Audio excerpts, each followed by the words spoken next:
Hi students, आज फिर से आप सभी विद्यार्थियों को मैट्रिसेस के लेक्चर 21 में स्वागत है, अभिनंदन है। और आज हम लोग जो हैं पढ़ेंगे नए topic minor and cofactor of A element. किसी मैट्रिक्स का माइनर कोफैक्टर नहीं होता है, किसी एलिमेंट का होता है, इसको हम लोग देखेंगे। इससे पहले हम लोग जब 20 की बात करें, लेक्चर 20 की बात करें, तो लेक्चर 20 जो है उसमें हम लोगों ने देखा था कि डिटर्मिनेंट ऑफ मैट्रिसेस हम लोग कैसे फाइंड करते थे, चाहे वो ऑर्डर 1 by 1 का हो, चाहे ऑर्डर 2 by 2 का हो, चाहे ऑर्डर 3 by 3 का हो। तो हम लोग किस वे से हम लोग उसका डिटर्मिनेंट फाइंड करते थे। ठीक है, डिटर्मिनेंट फाइंड करने का हम लोगों ने कितने वे सीखा था, वो सारी बातें को हम लोगों ने डिस्कस किया था लेक्चर 20 में। तो सबसे पहले आप लेक्चर 20 को बढ़िया से देखिए, उसके बाद इस लेक्चर को हम लोग तो देखिए क्या कहता है। आगे हम लोग को पढ़ना है minor of an element of A square matrix. Determinant जो होता है वो स्क्वायर मैट्रिक्स का होता है। ये कंपलसरी है कि डिटर्मिनेंट आपको चाहिए तो सबसे पहले उसको होना पड़ेगा, स्क्वायर मैट्रिक्स होना पड़ेगा, तब जाके आता है माइनर। तो माइनर जो निकलता है वो सारे एलिमेंट का निकलता है जो एलिमेंट स्क्वायर मैट्रिक्स का हो। इसका मतलब माइनर भी निकालने के लिए हमें स्क्वायर मैट्रिक्स में ही जाना पड़ेगा। ठीक है, minor of an element of square matrix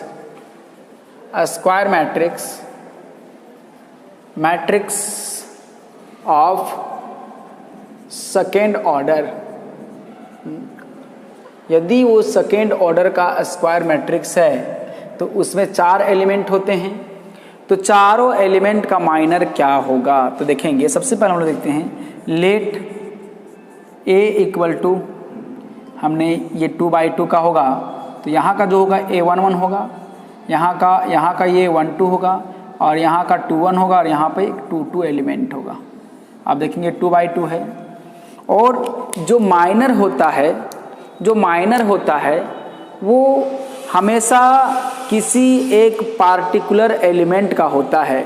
जितने एलिमेंट उतने माइनर। कैसे निकालते हैं हम लोग वो देखते हैं, तो जरा गौर करेंगे। तो यहाँ कितना एलिमेंट है, एक ये है, एक ये है, एक ये है, एक है, तो 4 होगा, माइनर होगा। तो जरा गौर करेंगे, ध्यान देंगे। तो देयरफॉर देखेंगे, therefore minor of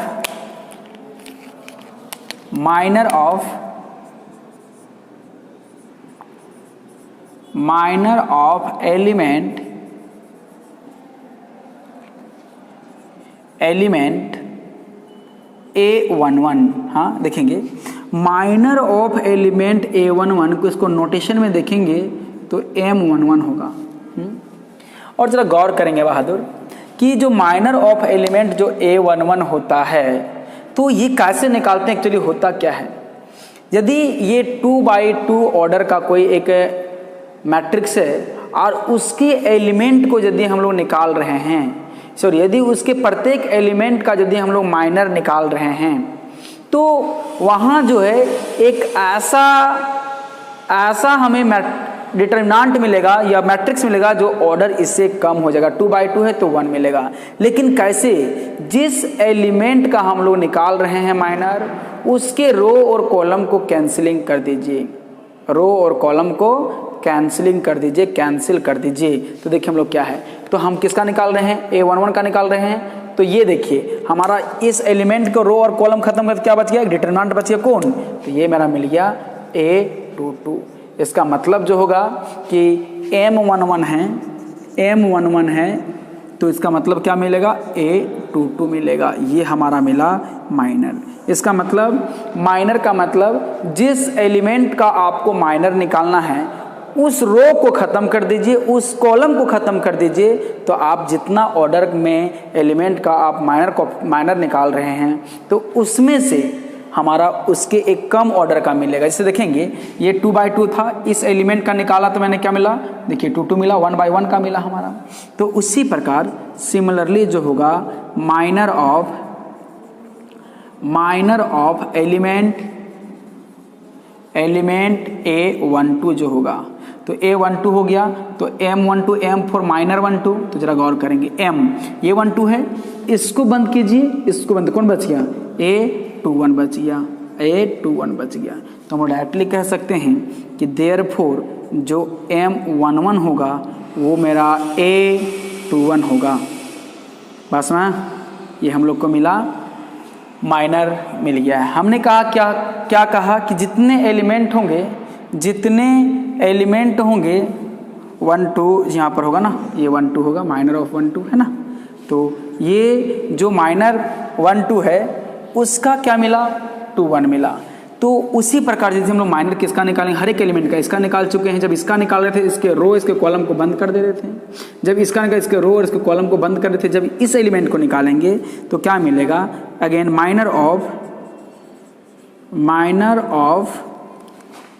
minor of element A21। तो क्या होगा, इस पूरा लैंग्वेज को माइनर ऑफ एलिमेंट 21 को लिखें तो M फॉर माइनर किसका, 21 का। तो देखिए 21 को बंद कीजिए, 2 और 1 बंद, तो क्या बचेगा, A12 बचेगा। तो यहाँ पर ध्यान देंगे तो हमारा क्या मिलेगा, ये AM21 जो मिला वो क्या मिला, A12 मिला। ठीक है। दूसरा बात, अगेन लास्ट वाला है ना, लास्ट है and minor of element A22। तो जो A22 हम लोग निकाल रहे हैं, मतलब इसका निकाल रहे हैं, ये और ये बन, तो क्या मिलेगा, डिटर्मिनेंट ऑफ A11 का। तो डायरेक्टली हमारा जो माइनर मिलेगा O22 का वो मिलेगा A11 जो एलिमेंट होगा। तो हम लोग यहाँ पर 2-3 बातें को कॉन्सेप्ट में देखेंगे। माइनर क्या है, ये एक डिटर्मिनेंट है, किसके कॉरस्पॉन्डिंग, किसी एलिमेंट के कॉरस्पॉन्डिंग।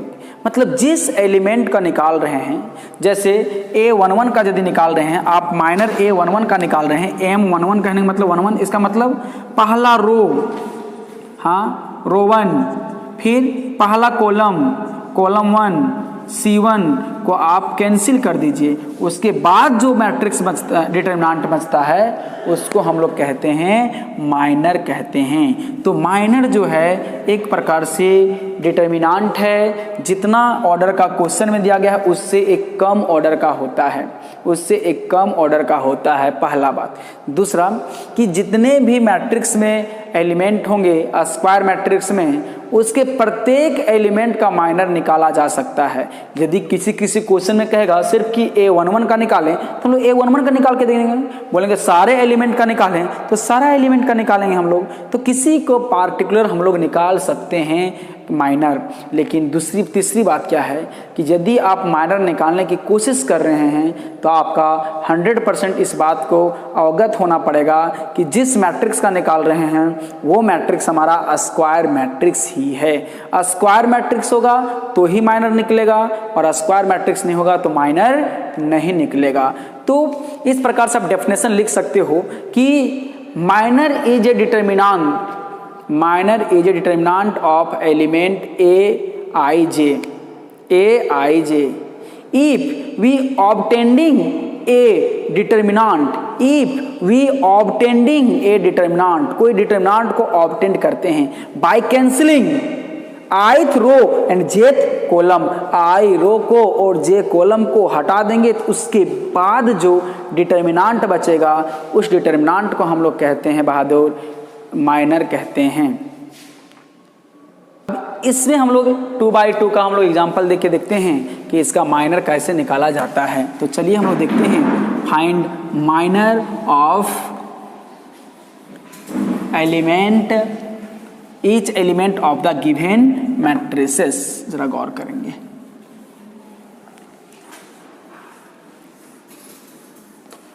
देखिए क्वेश्चन हम लोग लेते हैं एग्जांपल में, फाइंड माइनर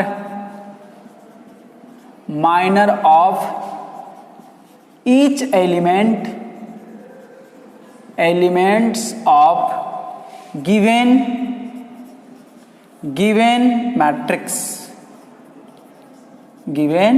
मैट्रिक्स। हाँ दैट इज, मतलब एक क्वेश्चन ले लेते हैं, लेट कोई भी एक मैट्रिक्स ले लेते हैं 1 3 √2 और 0, यही ना। तो सबसे पहले आपको इसमें इक्विवेलेंट मानना पड़ेगा कि किसके इक्विवेलेंट है, कौन से मैट्रिक्स का एलिमेंट है, सारे का ऑर्डर जानना पड़ेगा, सारे एलिमेंट का लोकेशन जानना पड़ेगा। तो देखेंगे हम लोग क्या है, देयरफॉर A = 1 √2 -3 0। ये इक्विवेलेंट किसका है, ये जो एलिमेंट होगा ये 1 1 होगा, ये 1 2 होगा, ये जो एलिमेंट होगा ये 2 1 होगा और ये 2 2 होगा। इसका मतलब है कि यहाँ पर 4 एलिमेंट हैं, इन चारों एलिमेंट का प्रत्येक का ईच एलिमेंट्स का प्रत्येक का माइनर निकालना है। तो चलिए हम लोग क्या करेंगे, माइनर निकालते हैं। नाउ देयरफॉर हम लोग क्या करेंगे, therefore minor of element A11। देखिए जब माइनर ऑफ एलिमेंट A11 लिखिएगा तो इसी को नोटेशन में हम लोग क्या लिखेंगे, M11, है ना, इक्वल टू आपका एक डिटरमिनेंट मिलेगा, इसका निकाल रहे हैं हम लोग। तो क्या बोलता है, जिसका माइनर निकालोगे उसके रो और उसके कॉलम को खत्म कर दिए, तो ये खत्म, क्या बच गया, 0 वाला डिटरमिनेंट बच गया, है ना। तो बताइए हमारा यहाँ पर क्या था, -3 था और ये √2 था, ठीक है। तो फाइनली हम लोग दैट इज हमारा जो M11 निकाला वो क्या निकला, 0 निकला, ठीक ना। ये हमारा एक आंसर हो गया। अब सिमिलरली हम लोग M किसका, 1 2 का 1 2, है ना, इसका मतलब हो गया माइनर ऑफ एलिमेंट A12। हाँ, A लिखते तो एलिमेंट होता, M लिख रहे हैं तो माइनर लिख रहे हैं। A12 1 2 एलिमेंट यहाँ पर है, इसका मतलब ये है, कहता है उस रो और उस कॉलम को खत्म कर दिए, कौन बचा, √2 डिटरमिनेंट्स बचा, तो √2 मिलेगा। तो M जो है, M12 जो है वो क्या मिला, √2 मिला, ठीक है। तो फिर से मैं यहाँ पर लिखता हूँ 3 0, है ना।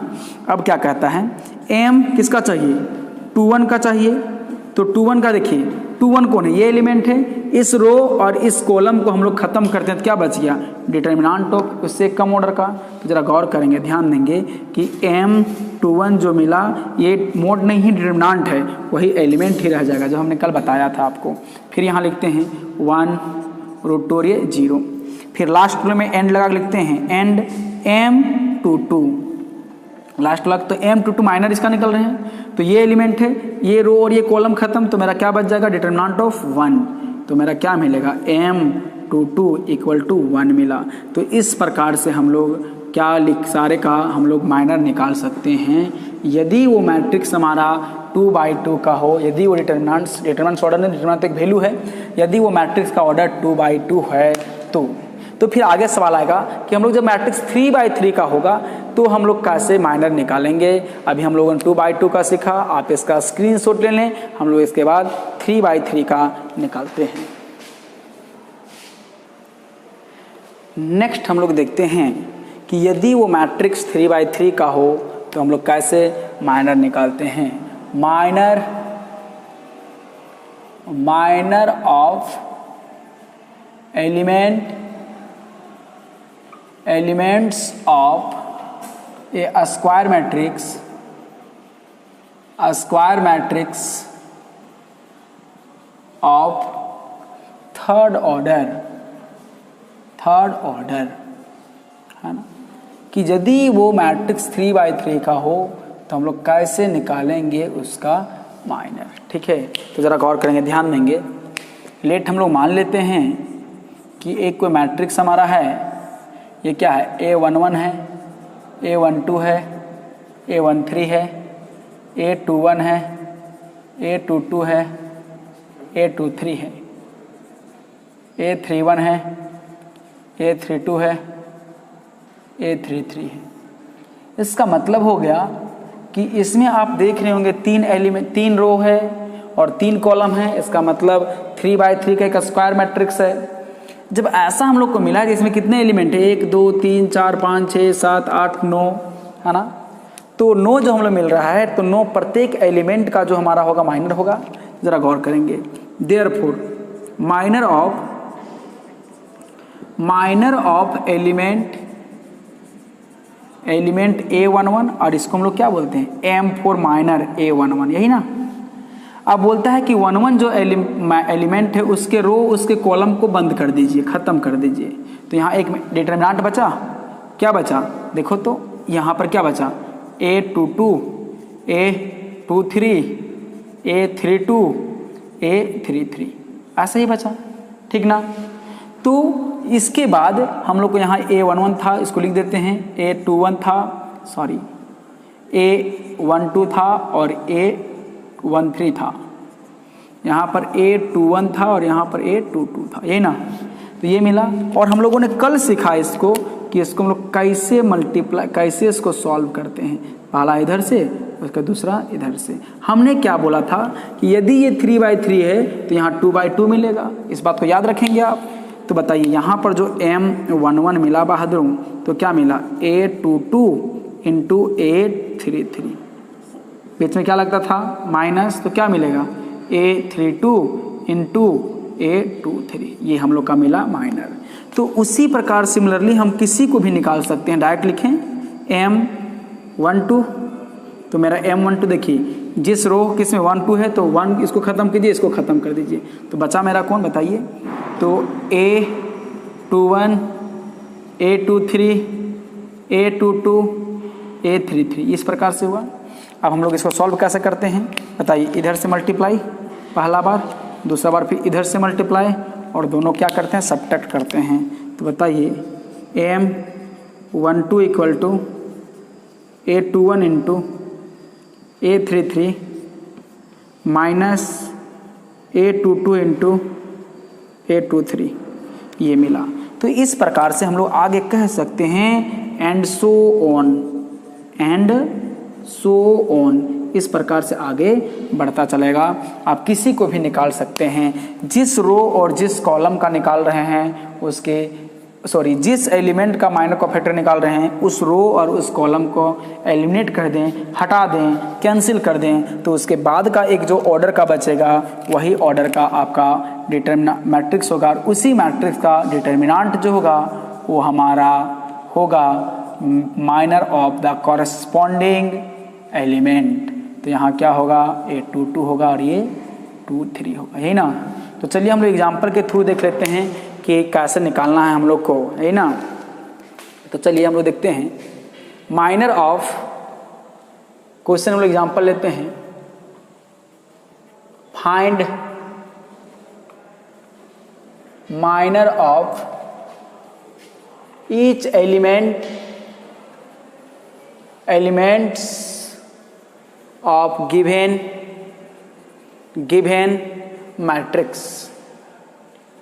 मैट्रिक्स है ना। तो चलिए जो गिवन मैट्रिक्स है उसमें लेट हमने मान लिया A इक्वल टू 103,921 -731, चलिए कहीं कहीं माइनस लगा दीजिए, ठीक ना। ये मुझे मिला मैट्रिक्स 2/2 है। इसको बनाने के लिए इसको कंपेयर करना पड़ेगा, ये एलिमेंट क्या क्या होता है, A11 यहाँ पर क्या होता है A12, यहाँ A13, यहाँ A21, यहाँ पर A22 और A23, और यहाँ पर क्या होता है A31 A32 और यहाँ पर A33, यही ना। इसका मतलब प्रत्येक एलिमेंट का निकालना है, प्रत्येक एलिमेंट का माइनर निकालना है। तो हम लोग देखेंगे यहाँ पर, चलिए याद रखेंगे यदि हम A11 को निकाल रहे हैं तो इस एलिमेंट का माइनर में कोई सहभागिता नहीं होता है, ना उस रो का होता है ना इस कॉलम का होता है। तो देखिए now minor of element A11, इसी को हम लोग क्या बोलते हैं, M11 बोलते हैं। माइनर में तीन चीज को ध्यान रखना है, जिस एलिमेंट का निकाल रहे हो उस एलिमेंट का, और वो जिस रो और जिस कॉलम में है, जिस रो और जिस कॉलम में है उस रो और कॉलम की कोई भूमिका नहीं होती है, कोई मतलब नहीं होता। ये सब इन्फेक्टेड एरिया है, हाँ। इसमें ये इन्फेक्टेड है तो ये लाइन पूरा इन्फेक्टेड, ये लाइन, तो बचेगा कौन, ये कैंसिल, इसको क्वारंटाइन कर दो, इसको क्वारंटाइन, तो बचेगा कौन, ये बचेगा। तो इधर ध्यान देंगे तो मुझे क्या मिलेगा, देखिए M11, तो ये वाला देखिए ये खत्म और ये खत्म, तो यदि ये दोनों खत्म हो जाएगा बहादुर तो डिटरमिनेंट बचे कौन, 2 - 1 3 1, तो क्या मिलेगा बताओ, 2 - 1 3 1। और इसको हमने सिखाया था 1/1 का डिटरमिनेंट है, देखिए इसको मल्टीप्लाई करते हैं 2 × 3, ऐसे ना मल्टीप्लाई करते हैं, पहले बीच में क्या लगता है माइनस, 2 × 1, फिर इधर से ना, फिर क्या मिलेगा 3 × -1, यही मिलेगा। तो हम लोग सॉल्व करेंगे बहादुर, तो M11 तो 2 - प्लस माइनस माइनस प्लस 3 हो जाएगा। तो देखेंगे M11 मेरा क्या मिलेगा 5 मिला। तो इस प्रकार से हम लोग सारा का निकाल सकते हैं। तो अगेन हम लोग क्या करेंगे, देखिए M12, हाँ ये जो M12 जो हम लोगों ने निकाला, तो आप क्या करो 12 के एलिमेंट पे चाहो तो 12 के एलिमेंट कौन है, ये है, इसके सामने वाला ये है ना। तो ये इस एलिमेंट का कोई काम नहीं, इसके रो का कोई काम नहीं, इसके कॉलम का कोई काम नहीं। तो ये खत्म, क्या बच गया बताइए, बोलिए। ये खत्म और ये क्या बचा 9 माइनस 7, 9 माइनस 7, फिर ये खत्म। तो क्या मिला -1 और 1। तो इसको सॉल्व करें कैसे, ऊपर से नीचे। तो 9 इंटू 1 बीच माइनस -7 इंटू -1। तो देखेंगे M12 जो मिलेगा बहादुरों, वो क्या मिला 9 माइनस 7, तो क्या मिल गया 2 मिल गया। इस प्रकार से ये भी निकल गया हम लोग का। हाँ, एंड लास्टली हम लोग इसमें देखें तो क्या मिलेगा, एंड M ये क्या 13 है, 13 है। तो M13 देखिए ये खत्म, ये एलिमेंट का कोई काम नहीं, इसके रो का कॉलम का कोई काम नहीं, इसके रो का कोई काम नहीं। तो कौन बच गया बताइए 9 माइनस 7 2 और 3। देखिए क्या मिलेगा 9 3 27 माइनस प्लस 7 दूनी 14। तो 31 और 10 41 आएगा। तो हम लोग को डायरेक्टली जो है M जो हमारा जो है 13 क्या मिला 41 मिला। और हम लोग इस प्रकार से ये भी कह सकता था कि find the minor of elements of first row, find the minor of element of second row. तो वो सारी बातें हम लोग निकाल सकते थे। कभी कभी कॉरेस्पॉन्डिंग भी कहता है कि जो हमारा दिया गया है, मान के चलिए रो 1 कहेगा कि माइनर निकालें 2 1 का निकालें, माइनर निकालें 3 2 का निकालें। तो ऐसे हम लोग अलग से भी निकाल सकते हैं। तो इस प्रकार से आप जो भी दिया गया यहाँ पर दिया गया एलिमेंट आपका, मैंने यहाँ पर पहला दूसरा तीसरा निकाला है और 6 एलिमेंट निकल गए। कौन 1 2 3 4 5 6। तो ये 6 को भी आप निकाल सकते हो अलग अलग माइनर। याद रखिएगा प्रत्येक जितने एलिमेंट हैं वो सारे एलिमेंट का कॉरेस्पॉन्डिंग अपना अपना माइनर होगा। इस बात को याद रखिएगा। और माइनर भी एक प्रकार से स्क्वायर मैट्रिक्स, एक डिटरमिनेंट्स ऑफ स्क्वायर मैट्रिक्स होता है। जितने ऑर्डर का निकाल रहे हैं उससे एक कम ऑर्डर का। ठीक है, तो आप इस प्रकार से आप इसको देख सकते हैं। हम लोग नेक्स्ट लेक्चर पे कॉफैक्टर लेके जुड़ेंगे। तब तक के लिए आप इस माइनर को समझिए, और माइनर जब तक आप नहीं समझिएगा तब तक कॉफैक्टर आपको समझ में नहीं आएगा। यदि आपको माइनर समझ में आता है तो यूं खत्म हो जाएगा कॉफैक्टर को। चलिए वीडियो को हम लोग यहीं तक रखते हैं। धन्यवाद।